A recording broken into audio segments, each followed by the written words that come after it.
শুভ সকাল। সকালের জন্য করে ডিমের একটা মজাদার একটা নাস্তা তৈরি করে দেখাবো। ছোট বড় সবারই খুবই পছন্দ হবে। তা অনেক সময় আছে বাচ্চারা ডিম খেতে চায় না। তো আপনারা একবার এভাবে বানিয়ে দেখান তাহলেই বুঝতে পারবেন বাচ্চারা কতটা মানে। তো যাই হোক ২ টা ডিম নিচ্ছি আমি এখানে। আর এখানে আমি এখন দিচ্ছি একটু স্বাদ মতো লবণ। লবণটা একদম যেন বেশি না হয় একদম পরিমাণ। আর দিয়ে দিচ্ছি আমি এখানে দুধ, লিকুইড দুধটা দিচ্ছি। আপনার চাইলে এখানে গোলমরিচ পাউডার দিতে পারেন, কিন্তু আমি ঝালটা একটু কম খাবো বলে গোলমরিচ পাউডারটা লাস্টে পরিবেশনের সময় আমি একটু দেব। তো যাই হোক আপনারা কিন্তু শুরুতেও দিতে পারেন। তো আমি এটাকে ভালোভাবে ফেটে নিলাম, লবণ, দুধ আর ডিম। আর চলে আসলাম চুলোয়। চুলোয় আসার পরে একটা তাওয়া বসিয়ে দেওয়ার পরে আমি এখানে একটু বাটার দিয়ে দিচ্ছি। বাটারটা পুড়ে যাওয়ার আগেই আপনাদের ডিমের ওটা দিয়ে দিতে হবে মিশ্রণটা। তো যাই হোক আমার এটা বাটারটা গরম হয়ে গেলে আমি ডিমের মিশ্রণটা দিয়ে দিলাম। একদম লো হিটে রাখবেন। ৬ থেকে ৮ মিনিটে আপনারা এটাকে বানাবেন। তাহলে আপনাদের সুন্দর একটা এটার ফ্লেভার থাকবে, খেতে স্বাদ হবে, দেখতে সুন্দর হবে।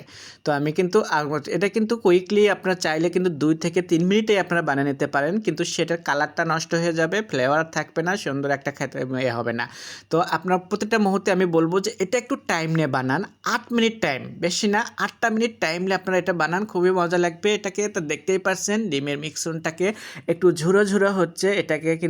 আর এটাতে কী, কী দিছি সেটা তো আপনি শুরুতে দেখাচ্ছি। কিন্তু ফুল ভিডিও দেখলে আপনাদের কাছে খুবই ভালো লাগবে। তো লো হিটে আমি এটাকে দেখেন আমি সুন্দর করে একটু আলতো হাতে নাড়াচাড়া দিচ্ছি। তো এখান থেকে একটু দুধের থেকে একটু দেখতেই পারছেন যে পানিটা একটু বের হইছে। তো এটাকে লো হিটে হালকা একটু শুঁকে নিতে হবে। কালারটা সুন্দর থাকবে, খেতে স্বাদ হবে। এখানে কিন্তু আপনারা চাইলে চিনি দিতে পারেন বাচ্চাদের জন্য করে। তো সেটাও আমার অপশন আছে। আমি বলব যে ওটা আমাদের বড়দের জন্য করে না দেওয়াই ভালো। তো এখানে আবারও এক টুকরো একটু বাটার দিলাম। দেওয়াতে বাটারের সুন্দর একটা স্মাইল আসবে এখানে, খেতেও স্বাদ লাগবে। তো আমার এটা মোটামুটি দেখতেই পাচ্ছ তোমরা হয়ে গেল। আমি এখন কিন্তু এটাকে তোমাদেরকে দেখাবো পরিবেশন করে। তোমরা এটা চাইলে ব্রেড কিংবা রুটির সাথে কিংবা শুধু এমনি খেতে পারো। বাচ্চাদের তো এমনিতেই একদম ফেভারিট আমার। তো বাচ্চারা দেখা গেছে এটা করে দিলে এমনিতেই খায়। তো যাই হোক হয়ে গেলে আমি পরিবেশন করে দেখাচ্ছি আপনাদেরকে। আশা করি আপনাদের খুবই ভালো লাগবে। আপনাদের ভালো লাগলে স্বাদ ও স্বাদের গল্পের সাথে থাকবেন। আর এই যে পরিবেশনের জন্য করে আমি গোলমরিচ পাউডারটা দিলাম। তো আপনাদের কাছে কেমন লাগলো অবশ্যই জানাবেন।